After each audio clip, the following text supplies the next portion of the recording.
बिस्मिल्लाहिर्रहमानिर्रहीम। नाज़रीन अस्सलाम वालेकुम। मैं हूं आपका मेज़बान साबिर शाकिब वफाकी। दारुल हुकूमत इस्लामाबाद से कुछ ताज़ा तरीन ख़बरें पाकिस्तान की कौमी सियासत के हवाले से काफ़ी इर्तियाश आया हुआ है, हलचल मची हुई है। एक तरफ इमरान खान साहब हैं, वो निकले हुए हैं, जलसे कर रहे हैं, 2 जलसे कर चुके हैं और दोनों जलसों में उनको जो रिस्पॉन्स मिला पाकिस्तान के अवाम की तरफ से वो अनबिलीवेबल था, अनबिलीवेबल। और एक बार फिर बता दूँ कुछ ताज़ा ख़बरें इमरान खान साहब की तकरीर के बारे में। इमरान खान की तकरीर टीवी चैनल्स पर नशर होने से रोकी गई और इस दफ़ा तरीका ज़रा थोड़ा सा डिफरेंट इख्तियार किया गया।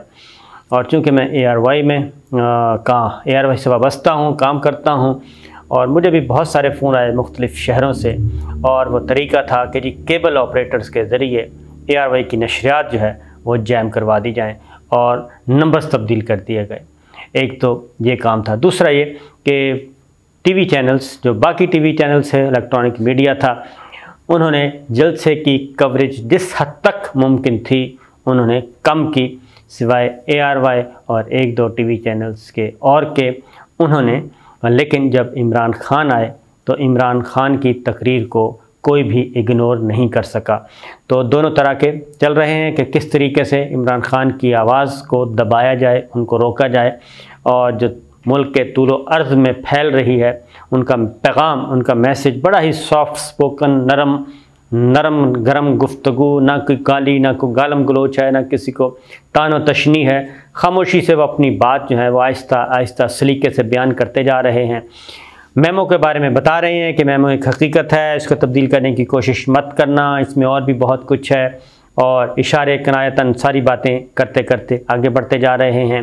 एब्सोल्युटली नॉट पे वो डटे हुए हैं और इम्पोर्टेड हुकूमत के बारे में उन्होंने बताया कि ये इम्पोर्टेड हुकूमत है और ये सिर्फ इम्पोर्टेड हुकूमत ही नहीं है बल्कि कंप्रोमाइज्ड है। और इनको जैसे ये इक़्तिदार में आए इनको डू मोर की लिस्ट भी मिल गई है और वो मुल्क जो पाकिस्तान की तरफ मैली आंख से देख नहीं सकते थे, अब वो मुल्क पाकिस्तान को डिक्टेट कर रहे हैं और पाकिस्तान के दुश्मन मुल्क और यहाँ तक कि इंडिया भी डिक्टेट कर रहा है। एक बात उन्होंने बड़ी वाज़ेह की कि जनाब मैं दुश्मनी किसी से नहीं, दोस्ती सबसे चाहते हैं, तमाम ममालिक से चाहते हैं, लेकिन ग़ुलामी नहीं करना चाहते, ग़ुलामी हम नहीं करेंगे। ये सारी बातें उन्होंने की। अपने ख़िलाफ़ होने वाली साजिशों के बारे में भी आगाह किया। फ़ॉरेन फंडिंग केस जिस तरीके से उसको इस्तेमाल करने की कोशिश की जा रही है कि पूरी की पूरी जमात को ही फारिग कर दिया जाए। उन्होंने कहा कि फ़ॉरेन फंडिंग का मामला अगर इतना ही शौक़ है तो तमाम जमातों के मुकदमात एक साथ चलाए जाएँ और तमाम जमातों के मुकदमात, तीनों बड़ी जमातों के जो फ़ॉरेन फंडिंग के मामलात हैं एक ही दफ़ा देखे जाएँ, बैक वक्त सुने जाएँ और फ़ैसला भी पता चल जाएगा, दूध का दूध पानी का पानी। और उन्होंने कहा कि ढकी छुपी बात नहीं है, हमने फ़ंड रेजिंग की और वाहिद जमात है जो फ़ंड रेजिंग करती है और अब भी कर रहे हैं। लिहाजा एक बात तो उन्होंने ये वाज़ेह तौर पे कह दी। फिर लोटाक्रेसी के बारे में उन्होंने कहा, उन्होंने अदलिया से मुखातिब हुए, उन्होंने कहा आखिर मैं कौन सा जुर्म करने वाला था उस रात, कौन सा जुर्म कर रहा था कि जिसकी वजह से आप लोगों को 12 बजे आना पड़ा, अदालतें लगाना पड़ी, अदालतों में बैठना पड़ा, कौन सा जुर्म था वो भी तो ज़रा मुझे बता दें। तो इमरान खान साहब से हम यही कहते हैं कि जनाब आपको भी पता है कि क्या धड़का लगा हुआ था, क्योंकि अफवाह साजी का एक जो चल रहा था और अफवाह साजी ये थी कि इमरान खान साहब को अगर थोड़ा सा भी टाइम और मिल गया और अगर आज वोटिंग ना हुई और क्या होगा, वो डी नोटिफाई कर देंगे और आर्मी चीफ नया मुकर्रर कर देंगे। ये उस रात की अफवाहें थीं, लेकिन इमरान खान साहब ने कोई अपनी ज़ुबान से कोई ऐसी बात नहीं की क्योंकि बड़े मोहतात थे। उनकी कही हुई बात का मतलब है, असर लिया जाता है। इसलिए जो हम चूँकि as a reporter, as a journalist, मुझे पता था कि उस रात क्या अफवाह साजी चलाई जा रही थी, अफवाहों का बाज़ार गर्म था और इसीलिए ये हालात लिया के जजों को भी यही था, धड़का लगा हुआ था कि कहीं ऐसा ना हो और ऐसा ना हो तो कहीं मार्शल लॉ ना लग जाए, सिस्टम ना लपेटा जाए। ये सारी चीज़ें को थर्ड पार्टी ये काम कर रही थी बाला और उस पे की तरफ भी उन्होंने इशारा किया आखिर मैंने ऐसा कौन सा जुर्म किया था या कौन सा जुर्म कर रहा था, ये सारी चीज़ें। फिर लोटाक्रेसी पे आए, उन्होंने कहा कि लोटाक्रेसी जो हो रही है, फ्लोर क्रॉसिंग हो रही है, मैंने दरवाज़ा खटखटा के मिन्नत, समाजियत, फरियाद, दादरसी के लिए गया लेकिन किसी ने न सुनी। तो ये इंसाफ कब मिलेगा? और उसका अक्स हमने देखा उसका अक्स हमने देखा पंजाब असम्बली में कल, कि वहाँ पे जो लोटाक्रेसी हुई उससे आप अंदाज़ा कर सकते हैं कि पूरे का पूरा ना सिर्फ आइन पामाल किया गया, आइन कवानीन की धज्जियाँ बिखेर दी गईं और उसमें भी अदलिया को आना पड़ा और अदालती हुक्म पे सब कुछ हुआ। और लेकिन लोटाक्रेसी पे कोई भी नहीं, ना सुप्रीम कोर्ट का फैसला लार्जर बेंच ने दिया जो डिप्टी स्पीकर की रूलिंग को जो उन्होंने किया था, ना उस पे कोई और ना ही लाहौर में कोई। और यही कहा गया कि हर वोटर, हर MNA MPA जो हर रुकन, उसको वोट डालने से नहीं रोकना आपने। ये था क्रक्स बता रहा हूँ। तो ये सारी चीज़ें उन्होंने कल बात की। और पंजाब असम्बली में हमने क्या देखा? पंजाब असम्बली में हमने देखा कि लोटाक्रेसी ही की बुनियाद पे 197 वोट हमजा शहबाज साहब ने लिए।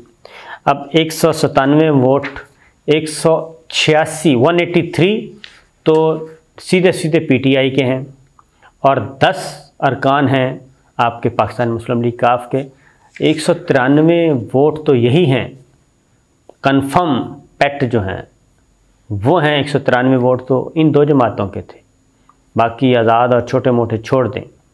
तो इस मेजॉरिटी को तब्दील करने के लिए PTI के जो मुनहरिफ अरकान थे लोटाक्रेसी का फ़ायदा उठाते हुए 197 वोट हमजा शहबाज साहब ने लिए। और उन 197 वोटों में से जो हैं, हालांकि इनके अपने वोट जो हैं वो तो बहुत ही कम है, मैं आपको बता भी देता हूं। तो जो 197 वोट हमजा शहबाज साहब ने लिए उसमें 371 की असम्बली है, 193 वोट पाकिस्तान मुस्लिम लीग काफ और PTI के हैं 183 और 10 पीपल्स पार्टी मुस्लिम लीग नवाज़ के जो हैं वो 165 हैं और पीपल्स पार्टी के 7 हैं, 5 आज़ाद हैं और ये सारे मिला दिए जाएं तो ये 177 बनते हैं। 177 और एक वोट था राय हक पार्टी का, 178 वोट बनते थे और ये किसी भी सूरत में तहरीक अदम एतमाद कामयाब नहीं हो सकती थी।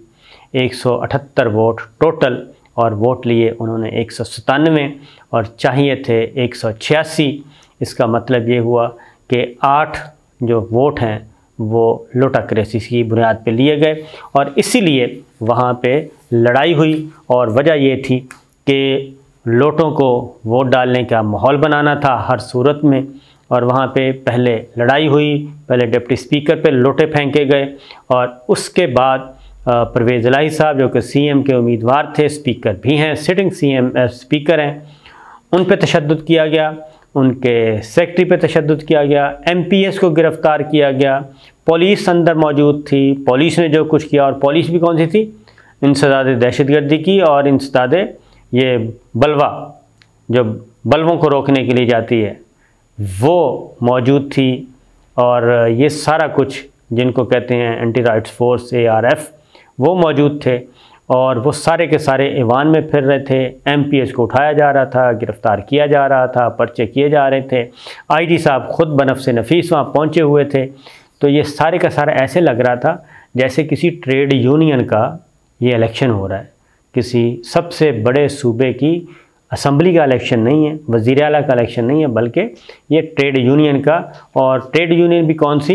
ये जो अड्डा मालकान की होती है, ड्राइवरों की कोई होगी, उस तरह का काम हो रहा था ये इलेक्शन। इस तरीके से हर चीज़ चल रही है और ये सब कुछ हुआ जनाब आपके आइन को पामाल भी किया गया, सब कुछ किया गया। तो ये वो सारी तस्वीर उधर हमने देखी। और अफसोसनाक बात ये है कि जो हमें कहा जाता है कि मूव फॉरवर्ड, ये कहा जाता है कि आगे बढ़ें, बस ठीक है जी जो होना था हो गया। मसला ये है कि शहबाज शरीफ साहब वज़ीर आज़म हैं, हमजा शहबाज वज़ीर आला हैं और दोनों ज़मानत पर रहा हैं। ज़मानत भी अबूरी कन्फर्म अभी नहीं हुई, फिर नैब में मुकदमात चल रहे हैं और फ़र्द जुर्म आयद होनी है वो भी गई और ये सारा कुछ गया। अफसर तब्दील किए जा रहे हैं और FIA के अफसर तब्दील हो रहे हैं, नैब के अफसर तब्दील हो रहे हैं, ये सब कुछ हो रहा है और इस पे सब खामोश हैं और कोई बोलने के लिए तैयार नहीं है। तो इमरान खान साहब इसीलिए उनकी आवाज़ जो है वो आहिस्ता आहिस्ता फैल रही है और पूरे मुल्क में चल रही है।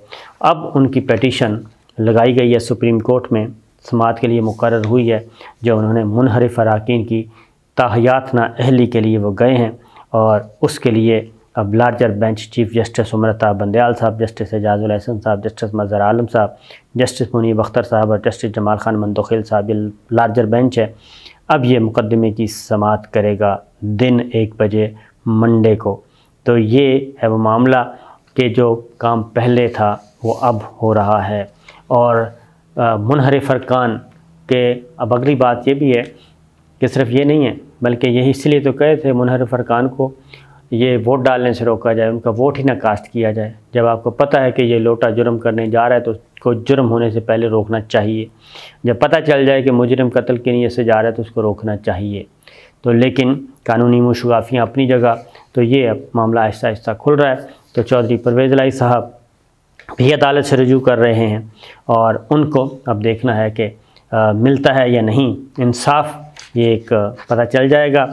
और अब देखना है कि क्या high court, Lahore high court जो है वो अपने पुराने फ़ैसले पर बरकरार रहती है या फिर नया फ़ैसला देती है, क्योंकि पुराने फ़ैसले के मुताबिक तो अब अदालतें जो हैं वो पार्लिमान के अंदर जा सकती हैं, पार्लिमान के अंदर जा सकती हैं और ऑर्डर भी दे सकती हैं, सब कुछ कर सकती हैं। अब इसके बाद क्या होगा ये सोचने वाली बात है, आने वाला वक्त बताएगा। फिर जी काबीना की तश्कील, वफाकी काबीना की तश्कील बदस्तूर एक मुहिम्मा सुनने में आ रहा है कि आज शायद काबीना तश्कील पा जाए। उसकी वजह यह है कि अब ज़रदारी साहब जो हैं वो वज़ारत दाखिला भी चाहते हैं और वज़ारत कानून भी चाहते हैं, दोनों अहम वज़ारतें। तो शहबाज साहब कह रहे हैं कि जी वज़ीर ख़ारजा आप ले लें और ये दोनों वज़ारतों पे नज़र ना रखें, क्योंकि नवाज शरीफ साहब नहीं मान रहे और ये दोनों इम्पोर्टेंट वज़ारतें हैं, और अगर ये भी ले लिया तो फिर मैं क्या करूँगा। स्पीकर उन्होंने मुंतखब करवा लिया राजा परवेज़ अशरफ साहब को, वो भी अदालती हुक्म के मुताबिक, बल्कि अदालती हुक्म क्या वो वज़ीर आज़म शहबाज शरीफ साहब के हुक्म पे असम्बली को कहा इजलास बुला लें, उन्होंने इजलास बुला लिया, बुला के एक तरफ़ा तौर पे हो गया। अब स्पीकर जो इस्तीफ़ हैं राजा परवेज़ अशरफ साहब स्पीकर बन गए हैं, और जो कुछ हुआ अली वज़ीर और मोहसिन दावड़ की जो तकरीर हैं वो भी आ चुकी हैं फ़ौज के ख़िलाफ़ एक बार फिर, तो उन पे भी ज़रा देखते हैं कि क्या होता है। और 3 वोटों से ये तहरीक आदमी इस बात कामयाब हुई थी, जिनमें से 2 वोट उनके थे। इब्तिदाए इश्क है, रोता है क्या आगे आगे देखी होता है क्या, ये पता चलेगा अभी तो और बहुत सारे लोगों ने अपने रंग दिखाने हैं कि इस जो मुरब्बा है इम्पोर्टेड कंपनी का, ये इम्पोर्टेड कंपनी आगे जाके क्या क्या गुल खिलाएगी। दूसरी जानिब एक और बात भी बता दूं कि वफाकी काबीना की बात हो रही थी। वफाकी काबीना में ज़रदारी साहब बिल्कुल वो कहते हैं जी मुझे नहीं कुछ चाहिए, पहले बच्चों को आप राज़ी करें वज़ारतों के लिए। बच्चे कौन से हैं? बच्चे हैं जमहूरी वतन पार्टी, अवामी नेशनल पार्टी, एक मेंबर एक वज़ारत, पाकिस्तान मुस्लिम लीग काफ के जो मुनहरिफ रुकन थे तारिक बशीर चीमा साहब, वो भी काबीना में, ज़ाहिर है वो पहले भी वज़ीर थे, अभी भी वज़ीर होंगे।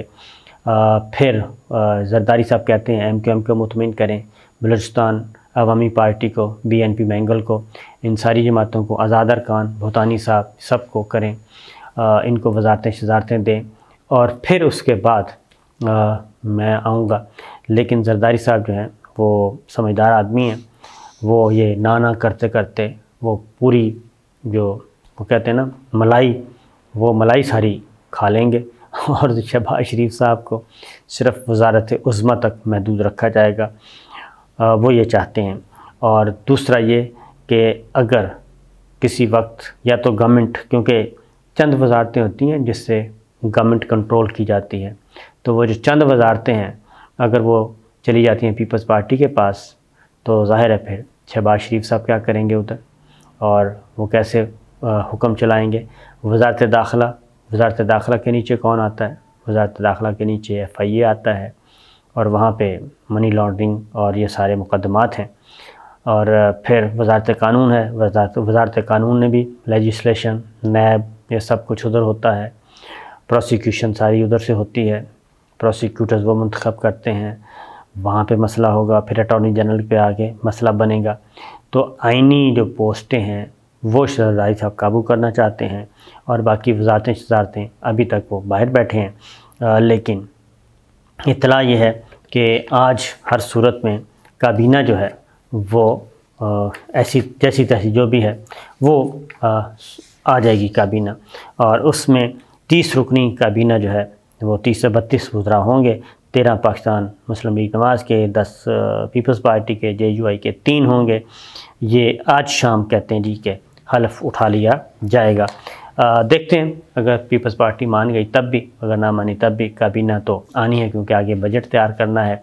बजट आ रहा है और उस पर काम शुरू हो चुका है। मिफ्ता इस्माइल साहब, वज़ारत ख़जाना पे कोई दिलचस्पी नहीं है पीपल्स पार्टी को, वो कहते हैं जी आप अपने पास रखें। ये सारा काम चल रहा है। फिर स्पीकर सूबाई असम्बली, पंजाब असम्बली, चौधरी परवेज़ इलाही साहब ने मनसब दोबारा, उन्होंने कहा जी मैं अब स्पीकर हूँ, और स्पीकर के तौर पे उन्होंने कहा कि अब हम बुलाएंगे IG को, और केस उन्होंने रजिस्टर करवा दिया है, FIR दर्ज करवा दी है। दर्ज हुई है या नहीं, लेकिन उन्होंने एप्लीकेशन दे दी है जो कुछ हुआ। और IG पंजाब को वो कहते हैं हम 1 माह की सज़ा सुना सकते हैं पुलिस के दाखिले पर, क्योंकि असम्बली ऐवान में पुलिस दाखिल हुई और स्पीकर की मर्ज़ी के बगैर हुई। और ये बता दूं कि जो वज़ीर आला का इंतखाब हुआ है, ये स्पीकर की नशिस्त पे नहीं हुआ, बल्कि वो मोटा शादियों वाला लाउड स्पीकर था, वो पकड़ा हुआ था, और वहाँ पे जैसे एक ट्रेड यूनियंस करती हैं उसी तरह का वो एक हो रहा था। और अजीब व गरीब किस्म के लतीफ़े हुए हैं, बड़े मज़े के। तो इससे आप अंदाज़ा कर सकते हैं कि क्या हो रहा है और क्या होने वाला है। इजाज़त दीजिए, अल्लाह हाफ़िज़।